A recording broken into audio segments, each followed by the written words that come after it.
Nakikita? Yes? Yes, yes? Yes. Yes, Coach. So how to determine if a direct selling company Yes, yes. or a company is a legitimate or not using the 8-point test? Okay?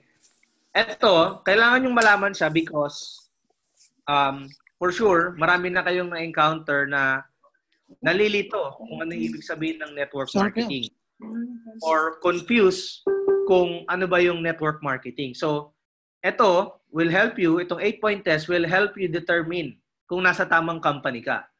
Kung legitimate ba yung company mo. Okay?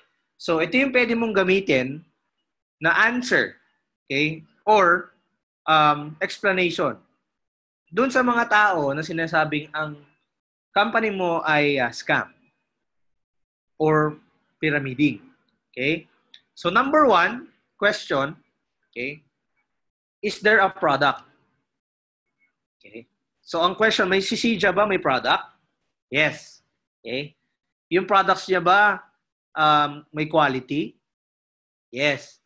Yung products niya ba hindi overpriced? Yes.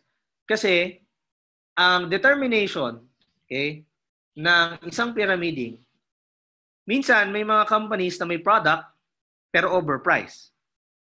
May mga company na may product sila pero hindi totoo yung value.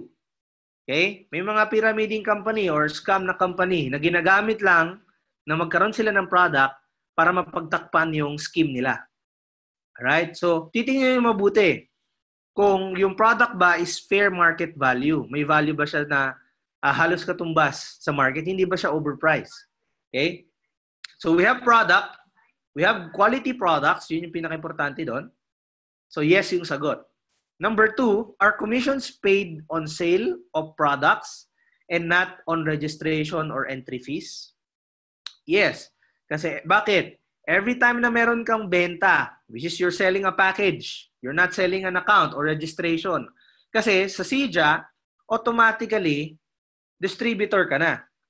Kahit yung binentahan mo, hindi siya magpa-member, basta bumili siya ng product, distributor na agad siya. Ang system ng Cydia is customer-based. Ibig sabihin, once na may nag-purchase ng product, kahit isang piraso, automatically customer ka. Kung mas mataas yung value ng pinurchase, automatically distributor ka. Ibig sabihin, makukuha mo yung product at a wholesale price kapag mas malaki yung binili mo.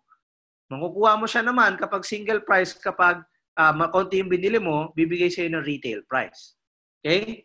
So, we are not getting paid on recruiting people. We are getting paid dun sa benta ng produkto.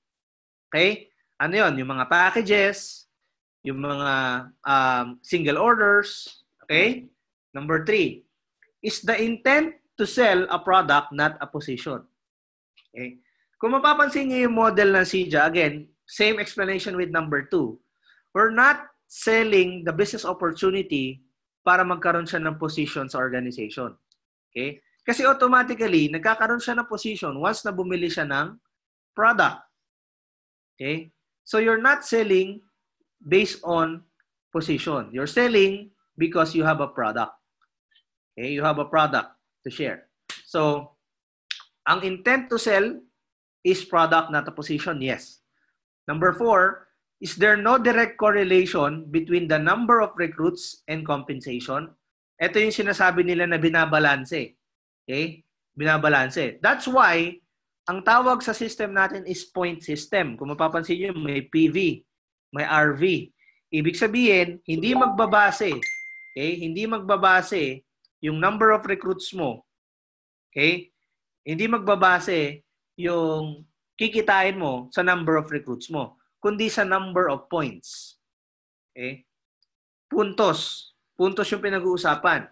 Okay? Hindi tao-tao, puntos. Alright? So, walang direct correlation yung number of recruits sa compensation. Okay? Number 5, if recruitment were to be stopped today, will the participants still make money? Okay? Will the participants make money? Okay? So, wala bang video? Kala ko nakikita nyo. Kasi nag-share screen ako eh. Sinare screen ko eh. Yeah. Share screen. Share screen natin.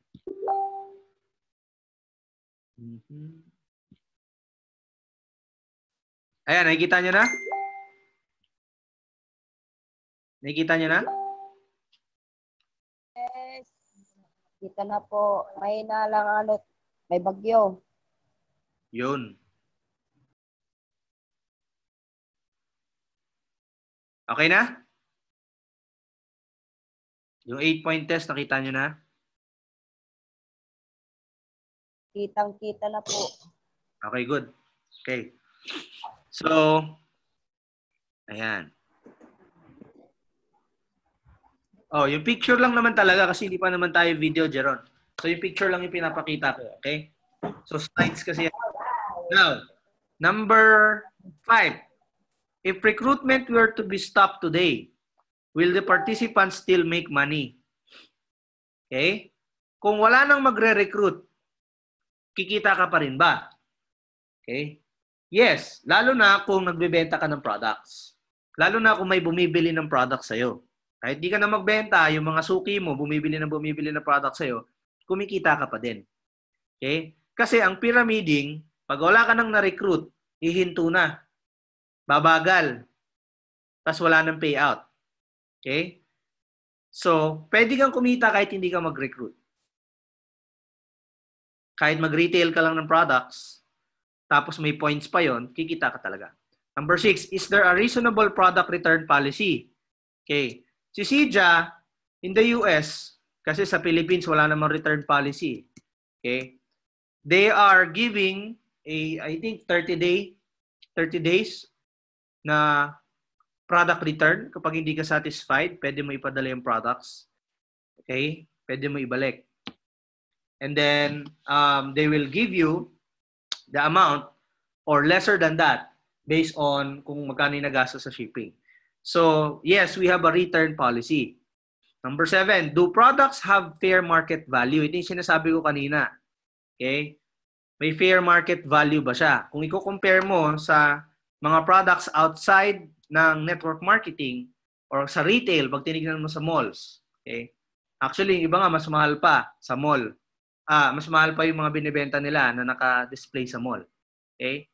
So, ibig sabihin, may fair market value siya kasi binibili siya ng tao nang, alam mo yun, hindi siya overpriced. Kung titignan mo yung presyuhan lalo na sa ibang bansa. Okay? Kung sa Pilipinas naman, fair market value, kasi kung kukumputin mo nga naman, bibili ka ng isang sachet ng Supermix, ilan yung katumbas nun ng capsules, tapos quality pa yung product mo. Okay? So, yes, number 7. Number 8, is there a compelling reason to buy? Yan, importante. Is there a compelling reason to buy? Meron ba? Kung ako tatanungin, yes. Kasi it's an alternative for me na pwede kong gamitin as my multivitamins. Okay? Or, it's an alternative for me, okay, for my health. Diba? Instead na bumibili ako ng vitamins na Conzace or Centrum na 20% lang, diba? Ito na lang inumin ko. Diba? So, that's the point. Okay? Is there a compelling reason to buy? So, result, if the answer to all the question is yes, then the company being evaluated is legitimate.